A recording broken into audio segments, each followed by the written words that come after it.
Hello, hello, hello. I am here with Izdihar, and her children will be making an appearance in the background every so often. We're so fortunate enough to have that. I am Ryan Brady, founder and CEO of Speaking to Expand, and this is the Speaking to Expand podcast. So I am here talking to Miss Izdihar, and she is the TEDx organizer of TEDx Huntington Beach. Got to be very clear about that, right? Yeah. Wanted to have this conversation with her today to kind of start off talking a little bit about her experience with TEDx Huntington Beach as the organizer, the journey that certain speakers have taken to secure the opportunity to speak on that stage that she's the organizer of, and really just kind of dive into seeing what goes on in the background of her TEDx events at TEDx Huntington Beach that she organizes, and kind of going from there. So feel free to introduce yourself, and we'll get started. Thank you so much, Ryan, and thank you for having me. And hello to everybody. Ryan, you start off how I usually start off my talk or my interview. Hello, hello, hello, everyone. So I have the hello 3 times. And I think like my TEDx journey started when my friend Michelle says to me, Izzy, you got to speak on the TED stage. And it has always been my biggest desire. But I said to her, I just had a baby, Rayhan, my third child. I'm scared of public speaking and I don't think I can do this. But then Michelle said to me, Ryan, you're a trailblazer. And where you go, people follow. You want to create a path so that other women can share their voices. So I'm like, okay, right? So I applied to the first conference and then the next and then the next, and I got rejected multiple times. But I keep on going until the perfect organizer, Sonali Fizz from TEDx Deltron Women, said yes to me. And I said yes back to her because I feel that we were the right fit for one another. And my dream was to be the best TEDx speaker. So I asked help from the best people from the industry. I practice every day. I practice when I'm cooking that Malaysian curry noodle. I practice when I'm driving and missing those turns. And I practice whenever the opportunity comes. I just practice over and over again. And it was 4th of December, 2021. That's the day of my TED Talk. So if you can imagine, I'm wearing like a teal dress, a blue hijab, and I had like a touch of Chanel perfume. And I was speaker number 9 out of 12. And I get so nervous. My body is like, I had to walk, stretch, meditate in the green room just to calm my nerves. And then the MC, Sonali Fizz, says, welcome to the stage. Our next speaker is Dr. Izdihar Jamil. And what I love most about her is her smile. And Ryan, in that moment, I just close my eyes and I say, God, just let me be. Let them hear my heart. Let me touch their hearts and help me to take care of one person so I can be so grateful. Open my eyes, look to my right, walk up on the stage, smile at the audience, and I said my first line, my husband Riza. Because the thing with me is that I can see a world where my 9-year-old daughter Nadra is going to grow up as a Muslim woman, and I don't like it. I wanted to create a world where we can be open and accepting of each other's differences. And that was the reason that I started to have this dream about TEDx Huntington Beach. What if I can continue this magic, this impact in my own community here at TEDx at Huntington Beach, so that I can create a movement where my daughter Nadra can live in a world that is open and accepting, and she can be proud and courageous of her heritage as a Muslim woman. So that's kind of how it started. So it started from that vision, that purpose of creating a movement for my own daughter, Nadra. And then here we are. We just had TEDx Huntington Beach. Fast forward 2 years later, to now, on the 23rd of September here at Huntington Beach. I feel so blessed and grateful. I love your story. And it's always cool to hear people's journey from, the TEDx organizers I talk to, going from being a TEDx speaker to the journey of becoming a TEDx organizer. And what I'm noticing is it's a somewhat different journey for every TEDx speaker that becomes a TEDx organizer. What did that journey look like for you? And more than the logistics of it, the mental pivot that went from, I'm a TEDx speaker to I'm now going to take on this challenge of organizing a TEDx talk, TEDx Huntington Beach, finding the speakers, recruiting the speakers, helping them, coaching them so they can deliver the best TEDx talk when they're on your stage, to make sure the audience feels that connection in their hearts to the idea that the actual speakers are spreading. What did that journey look like for you to kind of go from the TEDx speaker to the TEDx organizer to bring you to where you are now? I mean, it was a 2 year journey, Ryan. It wasn't just like, ta-da, here I am. I went to TEDx organizer. And it was full of surprises. It was full of being uncomfortable. It was full of fear. It was full of passion. Because when I had that dream, I just had a dream. I had nothing in place. I had no team.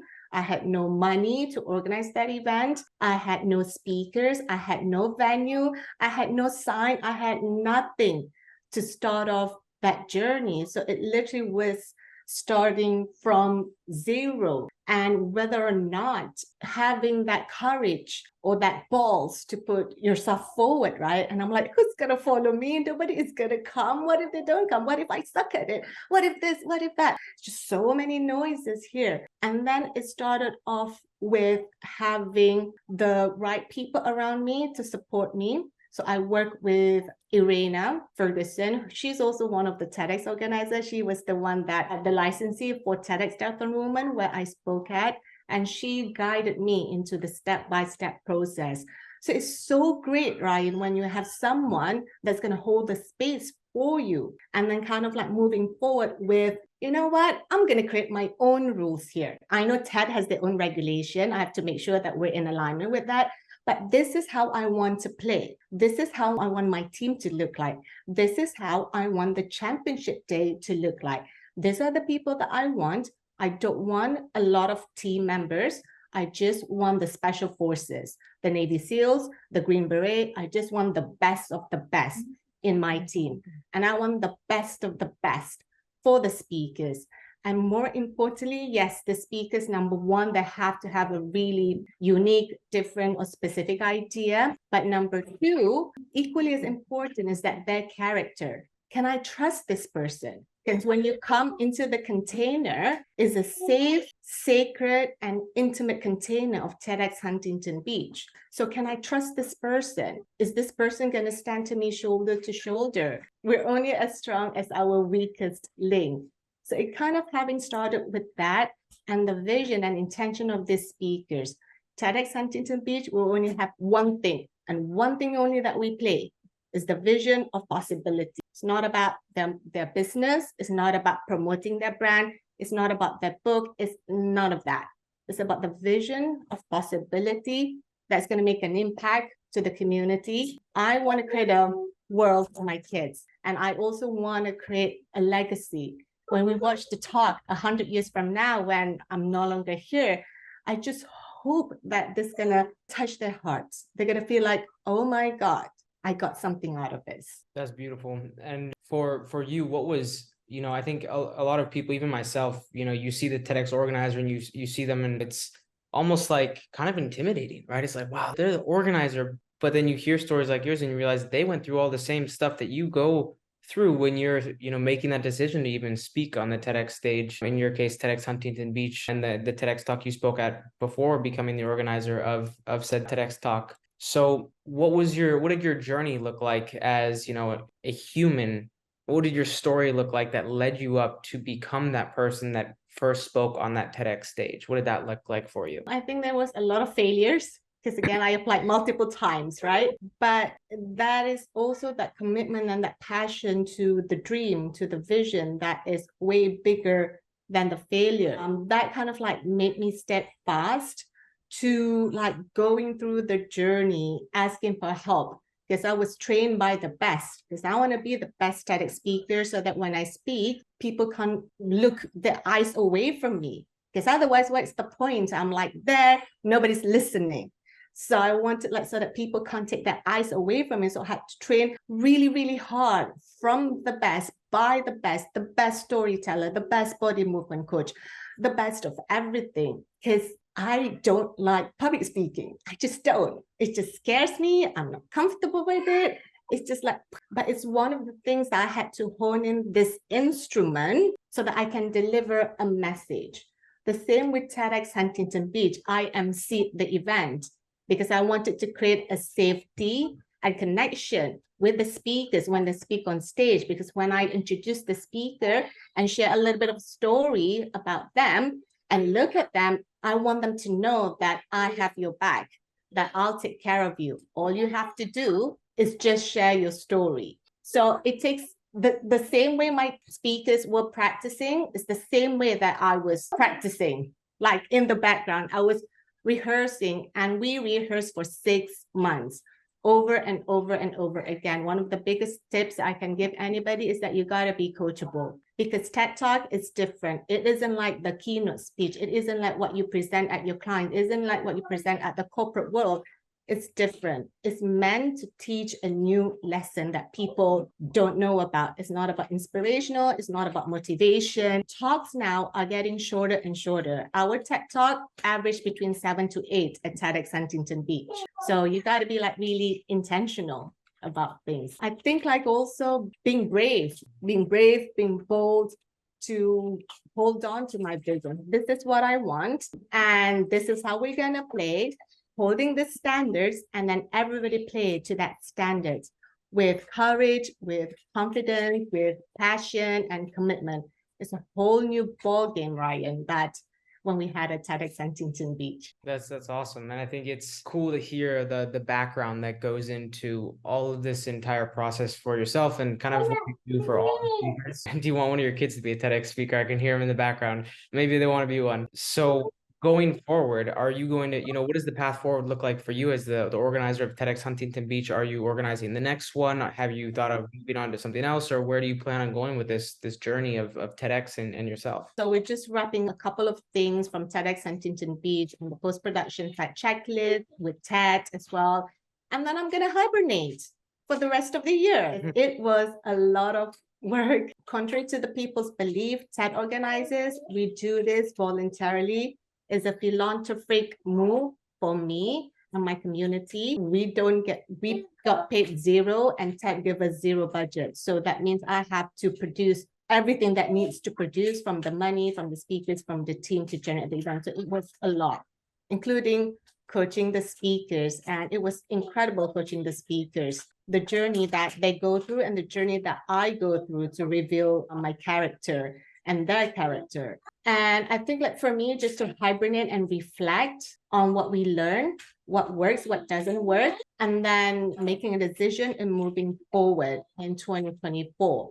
Because if we do go for TEDx Huntington Beach, it's going to be better than 2023. It's going to be the best that it has ever been, taking all that, what we learned. So I would say at the moment, I'm hibernating and wrapping things up, but also reflecting, and then I'll be making a decision pretty soon. But there are some people who have already asked me, what if, I want to get involved with TEDx Huntington Beach? I'd say the best thing is drop off your name at our mailing list at TEDxHuntingtonBeach.com, and I will keep you posted when the application is open, if it opens and when it opens. And I'll ask this question, it's, just as personal of a question as it is for, the whoever may be listening. What would you say is one limiting belief that a lot of TEDx speakers have months before they ever even go on the stage, when they make that initial decision that you made as well, that I made as well, that other TEDx speakers make, where it's, I'm going to try this, I'm going to go try to give a TEDx talk? What is that limiting belief what do you say to that person that has that limiting belief of, no, me give a TEDx talk? No, I can't do that. What would you tell that person if you're talking to them right now? Yeah, I think like TED Talk isn't for everybody, because it's a whole new ball game. So if you're not feeling it, if you're not willing to do the work, then don't do it, because you're just going to bring the team down. You're just going to bring yourself down. Just don't give yourself that opportunity, and just don't. But if you feel the call to something else, this passion, this commitment, this drive to make a difference, not about promoting your business, not about promoting your framework, not about promoting anything else, because that's one of the things that really that the organizers really get mad, because they get dinged by TED. Like, it's TED guidelines. There's no monetary, there's no promotion, there's no marketing, there's no social and politics, religious, all of that. So make sure that if you do it for the right reason. Ryan, I don't think anybody is ready to be a TEDx speaker, but if you just act with fear, and it's kind of like strange, you just act with your fear and go for it and take one step at a time, have the best people that's going to support you, I think it's going to make a lot of difference. And the other part that I would say, because I've met quite a lot of, I had to run through a lot of applications. One of the things is that don't get too egoistical with your topic, that you're like, this is the way that I'm going to do it and nothing else. Because you're not a TEDx speaker. It has to be a good fit. The organizer and you has to be a good fit, and you got to be open and coachable so that you are supporting each other's vision. And I don't know about you, Ryan, but I'm pretty sure a lot of people, they want to work with people who's going to make their job easy. We have a million things to do. The last thing we want to deal with is drama queens who's like going to go, it is a lot. So make sure that you're not egoistical with your topic. You're open, you're coachable, you're in alignment with the organizer and the vision, and just act with fear. Just go for it, step by step, every single day. The biggest difference at TEDx Huntington Beach, there were a few organizers that came, because we support each other, right? So we go to each other's events. So there were a few of them. And quite a few of them said that my speakers are well trained. It's because we train for 6 months. So we go like, when you go for championship, what do you call that? That football? What's the final game? What? The Super Bowl. Yes, that's right. With Lady Gaga. That's right. Super Bowl. I apologize. It's like football is like a new sports to me. It's not a sport that I grew up with. Super Bowl. Like on the Super Bowl, all the work is done, but the work that is done is during the rehearsal and the practice every single day. It's the same with us, because I want to have the best, the special forces, the elite of the elite. So we train differently. For example, on the day of the rehearsal, we have mini rehearsal, virtual rehearsal, we have in-person rehearsal. So virtual rehearsal, all the speakers wore what they wanted to wear on stage right from the beginning, because then we get to see how it looks like, how it translates on stage. So we're ready like way before we play the game, before it's even played. So that's what makes us unique. And I think a lot of TEDx speakers take things for granted. I've had events where TEDx speakers show up in their pajamas for rehearsal. I'm like, that is like, how are you not envisioning and being like the speaker? You don't show up with pajamas and sweatpants at rehearsal. It's just like, I was like, wow, interesting. But nothing of that in TEDx Huntington Beach. We all show up like in our bold expression. If you see the pictures at TEDx Huntington Beach, you'll see like the colors were so vibrant, Ryan. There's blue, there's green, there's pink, there's red, there's yellow. It was so vibrant, the pictures, and it translated really well on camera. So that was, super cool to see. That's awesome. And I think I want to say, thank you to you for sharing all this information with me here and with everybody who's, listening to this, because I think it's super cool to kind of get inside. You always hear people say, can I pick your brain? That really common phrase, right? And it's cool to kind of see what is on the inside of the inner workings of the person that actually organized, Huntington Beach. And of course, every TEDx talk is different, but I think it is cool to kind of see a peek into how you as an organizer of this one in particular chooses to go about organizing it to deliver really the most optimal TEDx talks that you see fit, right? So I think it's really cool. And I want to say thank you to you for spending your valuable time. I know you're, about to break a fast and go eat dinner with the kids. So I appreciate you taking the time to spend with me here, and I'll end the recording here and we'll talk right after. Thank you for listening, guys. We'll talk soon. Cheers. Thank you.